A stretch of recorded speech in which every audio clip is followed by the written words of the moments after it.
WWE Hall of Famer Booker T goes off on former AEW World Champion Swerve Strickland for comments he made about the use of black wrestlers in WWE during a recent interview with DJ Vlad. Now, DJ Vlad himself has hit back at this, suggesting that Booker T was actually scheduled to appear on his show back in 2020, but the Hall of Famer pulled out. We'll let you know the details on that. Plus, Ricky Saints is the brand new WWE NXT North American Champion. Stephanie Vaquer vacates the NXT Women's North American Championship, setting up a stand and deliver ladder match for the vacant championship. Obafemi's NXT Championship defense at Stand and Deliver has now been confirmed. The members of Dark State are officially revealed last night on NXT.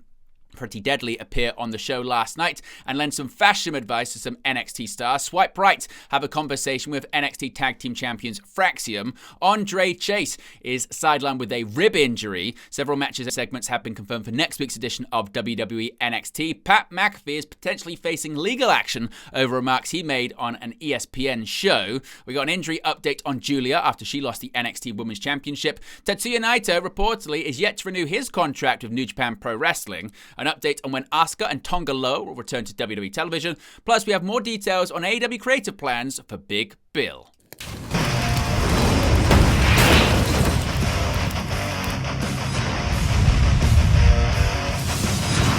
Hey guys, welcome back to Wrestling News 365. Hope everyone is doing very well. As always, there are plenty of news stories to get into in the world of professional wrestling. A reminder, as always, you can join the WN365 roster. Click that join button. The link's in the video description, or you can scan the QR code as it appears on the sidebar in a few seconds. Also, while you're looking at the sidebar, you can make a note of any upcoming watch-alongs and post-shows we've got coming up when it comes to AEW Dynasty this Sunday, WrestleMania's Night 1 and 2, NXT Stand and Deliver, and much more. All of the information, as always, is in the sidebar. Now, let's get into this Swerve Strickland Booker T story. Now, during an appearance on VladTV 1 week ago, AEW's Swerve Strickland created a stir when he was presented with past comments from WWE Hall of Famer Booker T, who claimed he had been treated fairly by WWE for over 20 years. Strickland disagreed with Booker's view, pointing out that Booker didn't seem to be treated fairly when WWE chairman at the time, Vince McMahon, said the N-word in Booker's presence during an now infamous 2005 backstage segment. This week on his Hall of Fame podcast, Booker revealed that he had spoken to Strickland about his remarks at an event in Richmond, Virginia this past weekend. Booker admitted he was disappointed in Strickland for a variety of reasons, starting with appearing on a platform Booker claims to have rejected years ago. Here's what the Hall of Famer had to say. But I told Swerve Strickland to his face how disappointed I am in him as a young brother, because all I did for Swerve Strickland ever was put him over and put him on a pedestal as being one of the best out there that ever did it. He deserved being the AEW champion. And for him to say something like that about me, I don't know if these guys think racism stopped in 1990 when I got in the business, but it didn't. Okay, you may not hear about a lot of racial issues with Booker T, because I handled racial issues head first. I opened doors. I broke down barriers for people like Swerve Strickland. Swerve Strickland perhaps would not even be here if it wasn't for me. I have to apologize for nothing that I've done in this business, because I've gone out there and literally represented in the ring, out of the ring, from day one all the way to this day in 2025. Okay, you speak on Vince McMahon and him saying the N-word. You want me to be angry black man in the company. You want me to not open doors and make, spaces for people like you. That's what you want me to do. Swerve Strickland, I hope you're never going to be in the movies. I hope you're never going to be on a movie set, because you might hear somebody say the N-word. And if you got a problem with it, they're going to tell your ass to get the hell out of here, because this is a movie, all right? And I'm upset. I'm upset because, more importantly, I'm disappointed at Swerve Strickland, because what I told him, and I'll repeat it, just like I repeated it to him. You got played. You got played, bro. You got played. You let that man play you and pit you against me and me against you. I don't know how many stories you ever heard about that on VladTV, but it's many of them. It's many stories out there about the black man against the black man, because Vlad is pitting them against each other. I don't know how many people you heard that's got locked up from the federal perspective about going on VladTV. I don't know what the hell you doing on VladTV, first of all. What have you done to be on VladTV, okay? That's just my opinion on that. Now, obviously, as you can see right there, he had some issues with VladTV. In his response, he said, quote, "I had an offer to be on VladTV before as well, and I turned it down. They called me back and they offered me money to go on VladTV, and I turned it down because I was not going to go on VladTV and be exploited. I wasn't going to go on VladTV and have him make me look like a fool in front of the world. I was not going to do that. I wasn't going to go on VladTV and say anything negative towards any black man that's ever been in this business, because I know how hard it is for all of us." Now, VladTV actually responded to these claims by Booker T. We can show that on the screen right there. He responded by actually showing a DM exchange with Booker from 2020, during which Booker agreed to do an interview. Vlad said he ran late, which is why the interview never happened. You can actually see, as I mentioned, these DMs on the screen right here, talking about how Booker was in Houston. They're arranging if it was going to be over Zoom or if it was going to be at the studio. As you can see right there, they sort of get it going there. This about doing it with his assistant, getting it up with his assistant, and Booker says, "Thanks, bro, really looking forward to it, me too." Now, as I mentioned, Vlad says that he was running late, therefore that's why the interview never happened. It wasn't because Booker T pulled out or anything like that.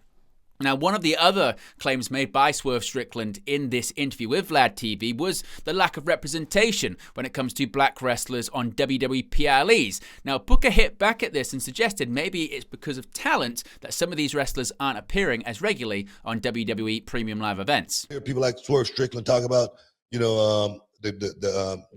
not a lot of black representation on the PLEs these days. Well, damn it, I didn't have to worry about that in my day.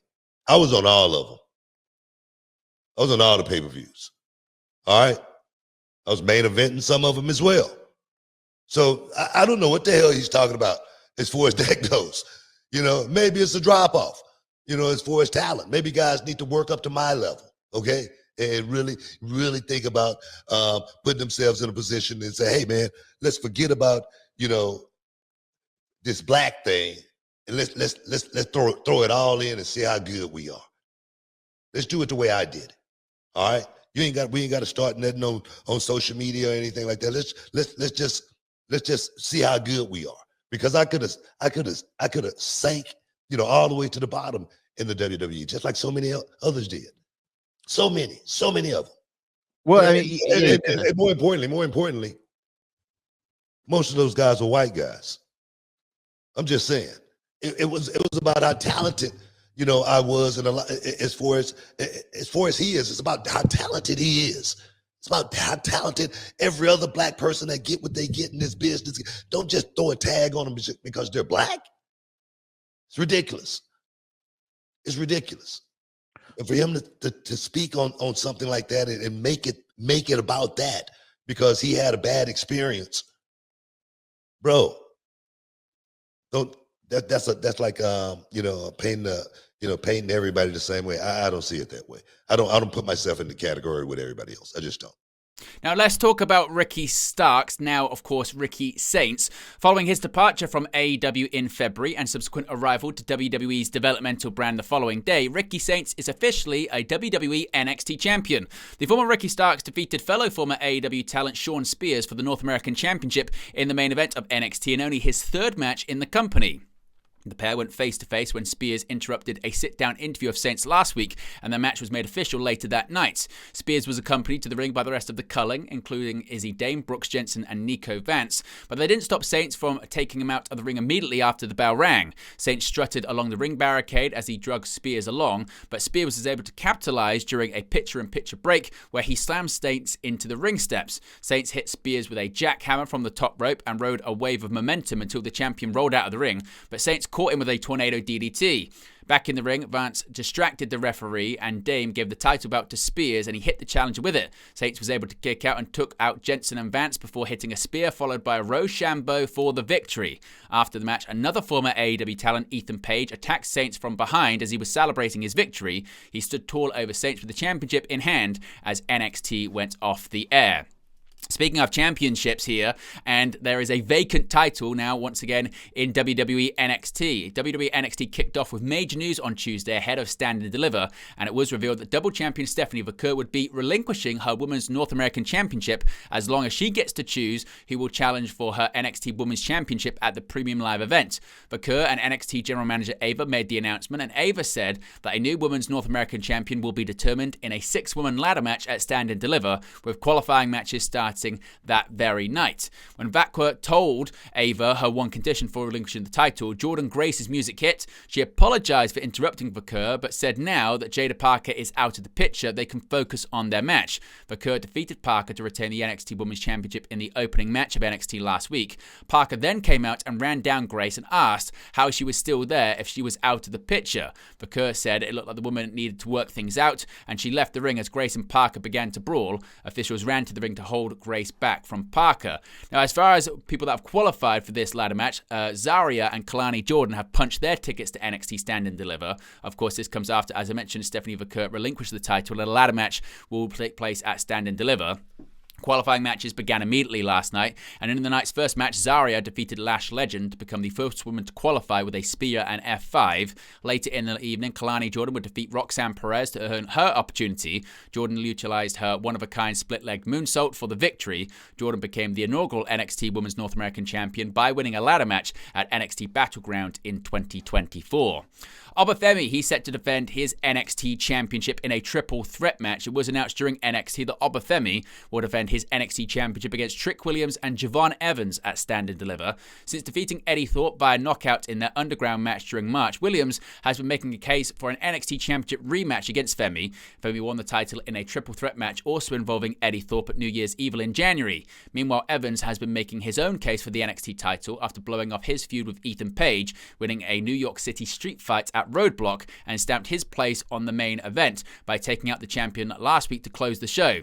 This week, Williams came out once more to make the case for getting his title back, gesturing to the back as he said he knows there are those who feel negatively for him and want to see him fail. That prompted Evans to make his entrance and claim that the spotlight belongs to him now, before he was dressed down by Williams as unknowing of what it takes to be a champion. Evans retorted, saying he sounded a lot like Carmelo Hayes did when he was trying to keep Williams from breaking out, but they were then both interrupted by the arrival of the champion. The three of them continued to go back and forth before General Manager Ava made her entrance, announcing they would meet in the ring for the NXT Championship at Stand and Deliver. Williams was enraged by Evans getting into the match, blindsiding him before getting into a brawl with Femi. Dark State then made their presence known, coming down to the ring to take everyone out and close the segment. Now, speaking of Dark State, we got more details as to the members of the group this past Tuesday on NXT. The 4 members of Dark State were officially revealed and confirmed on the April 1st episode of WWE NXT. Tony D'Angelo and the family got intel on Dark State, revealing that Dion Lennox, Osiris Griffin, Cutler James, and Saquon Sugars were the 4 men behind the group. Adriana Rizzo, Channing Lorenzo, and Luca Crucifino all provided more information on each member of the group, including their respective backgrounds. Later in the show, as I just mentioned, Dark State attacked NXT champion Obafemi, Javon Evans, and Trick Williams. Now, we saw Pretty Deadly on last night's edition of WWE NXT. Yes, boy or not, even though Pretty Deadly's Kit Wilson and Elton Prince were on the April 1st episode of NXT, they could not guide Hank Walker and Tank Ledger to victory. The former NXT Tag Team Champions appeared in a backstage segment with Hank and Tank, and even lent them their gear. Still, after Walker and Ledger were made fun of by the No Quarter Catch crew's Tabon Heights, they would go out and lose to Heights and Miles Bourne, despite using some of Pretty Deadly's offense. Walker and Ledger have yet to find a path to success that works for them as a tag team. Now, Swipe Right, they had an interesting conversation with the NXT Tag Team Champions last night on NXT. WWE Evolve standouts Swipe Right, that being Brad Baylor and Ricky Smokes, appeared on Tuesday's WWE NXT, confronting NXT Tag Team Champions Fraxium. Swipe Right said they are the hottest thing in Evolve, and they view Fraxium as their Hardy Boys. They wanted to know how they measured up with the champions. Fraser said they didn't back down from a challenge and seemingly agreed to face Swipe Right next Tuesday on WWE NXT. Swipe Right then commented on Roxanne Perez as she walked by, calling her a smoke show. Now, despite the bout being agreed to, it's not yet been officially confirmed by WWE. We have an injury update here on Andre Chase. Andre Chase is out indefinitely with cracked ribs. Chase was being checked on by a medical official on the April 1st episode of NXT when he was informed he had cracked ribs and there is no timetable for his return. Uriah Connors and Kel Dixon entered the picture with a wheelchair, offering to take Mr. Chase home. They didn't get far before Jordan Grace and Jada Parker were brawling through the backstage area. Chase lost to Ethan Page on the March 25th episode of WWE NXT. Several matches and segments are confirmed for next week's edition of WWE NXT on the CW. NXT champion Obafemi will team with Trick Williams and Javon Evans to battle 3 members of Dark State on the April 8th episode of NXT. Of course, Dark State attacked Obafemi, Trick, and Javon on the April 1st episode of NXT after it was announced that Obafemi would be defending his NXT Championship in a triple threat match at NXT Stand and Deliver. Plus, Jordan Grace will take on Jada Parker in singles competition. Both women are vying for a shot at Stephanie Vaquer and the NXT Women's Championship at Stand and Deliver. Of course, Vaquer gets to pick her opponent for the upcoming PLE. Now, Pat McAfee could be in a bit of legal trouble for comments he made on ESPN. WWE commentator Pat McAfee is potentially set to face legal action after spreading misinformation.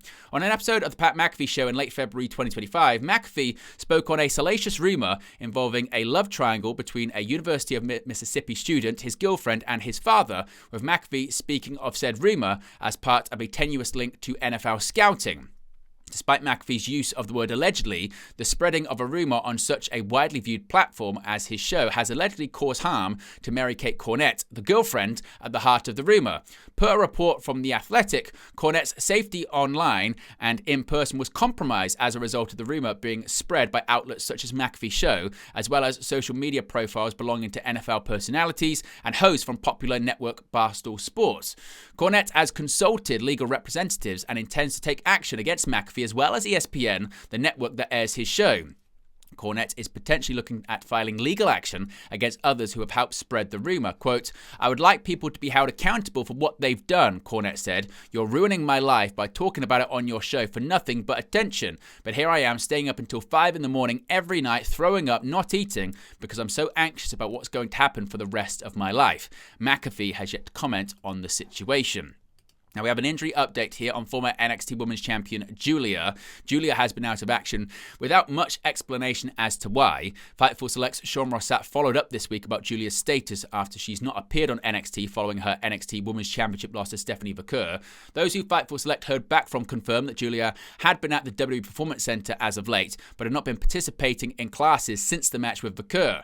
The rumor at the WWE PC was an ankle injury, though Fightful say they've not confirmed that. WWE was hopeful that she could return soon, but they've not heard any updates regarding that either. Now, this is a really fascinating story when it comes to Tetsuya Naito from New Japan Pro Wrestling. Now, an exclusive report from Tokyo Sports has revealed that Tetsuya Naito is yet to renew his contract with New Japan Pro Wrestling and has been working as a freelancer since the end of January.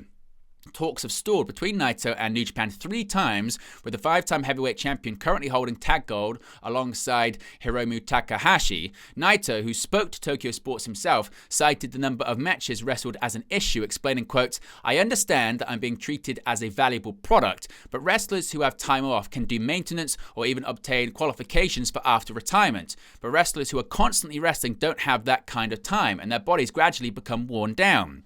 I told them that the difference between the two is too drastic, but they basically didn't accept it. And I have some doubts this year, so I'm holding off. I haven't decided what I will do if I quit, but when I was younger, I thought I would retire around 40. I strongly feel that my remaining time is limited, and rather than continuing to be dissatisfied, I feel like it might be better just to do things the way I want to do." Now, Tetsuya Naito has been part of New Japan Pro Wrestling since 2004, and he's been one of the promotion's top stars since 2015. If we get any more details on that, we'll let you know, of course, in a future video. Now, more injury updates and recoveries here. The potential return dates of several WWE superstars have been reported by PW Nexus, who state, quote, "PWN has learned of some potential return dates for a few superstars coming back from injury. Asuka is set to return to Raw sometime in May, likely following Backlash. Tonga Loa will look to rejoin SmackDown in June." Now, Asuka hasn't wrestled since Backlash 2024 in Lyon, France, where she and Kairi Sane lost the Women's Tag Team Championships to Bianca Belair and Jade Cargill. Coincidentally, this is the same show in which Tonga Loa's current WWE run began. Loa was injured in the men's War Games match at Survivor Series War Games 2024. He is presumed to still be part of Solo Sikoa's stable alongside Jacob Fatu and brother Tama Tonga. And finally, an update here when it comes to AEW creative plans for Big Bill. Despite being affiliated with Chris Jericho as part of the Learning Tree, AEW fans around the world have started to cheer for Big Bill more and more over the recent weeks and months. From fans in Cardiff, Wales singing his name throughout the match against Hook in August of last year, to the fans in Brisbane, Australia cheering for everything that he did during the AEW Ring of Honor Global Wars event. The former AEW Tag Team Champion looks to have a big future ahead of him, and it seems that AEW want to lean into Bill's popularity. During a recent edition of Wrestling Observer Radio, Dave Meltzer noted that after the Learning Tree's reported match against the Hurt Syndicate at AEW Dynasty on April 6th, the plan is for Bill to break away and become a big single star. Quote, "We're going to really see that at the pay-per-view because everyone knows that the idea is over. The long term is for Big Bill to be a top babyface. That's the idea in theory. The Hurt Syndicate should be beating up Brian Keith, and then Big Bill should be doing the comebacks, and they should be bumping like crazy for him. They're going to beat Brian Keith, but it'll be very interesting to see if that happens, because if it doesn't, probably not a good thing long term." Now, the match between the Learning Tree and the Hurt Syndicate has not been officially announced at the time of recording, but that looks to be the plan for AEW's next pay-per-view due to Brian Cage suffering an injury at an independent show, forcing the planned match between the Hurt Syndicate and the Murder Machines to be put on hold. But there you go, guys. The latest pro wrestling news for you. Be sure to smash a like on the like button. Be sure to subscribe bottom right-hand corner. Remember, as always, you can join the WN365 roster by clicking that join button, scanning the QR code when it's on the sidebar, or clicking the link in the video description. Thank you very much to everyone that made us hit over 20,000 subscribers. We've added the subscriber count to the news videos right now. You can see it right there. We're well over 20,000 now, on the way to 21,000, 25, 50, 7,500. Who knows how far we can go here as part of the WN365 universe. That's right, the Wrestle News universe, the Wrestle News 365 community is always growing. It's much appreciated. Get your thoughts in, get your hot takes in, get your opinions in the comment section below. And as always, I'll speak to you again very, very soon. Hey guys, thank you for watching, listening, streaming, or however you come across this video today. Be sure to click on the video on the right there to watch our next video, or click the bottom there to subscribe, or the bottom right hand corner. Thank you very much, and I'll speak to you again very soon.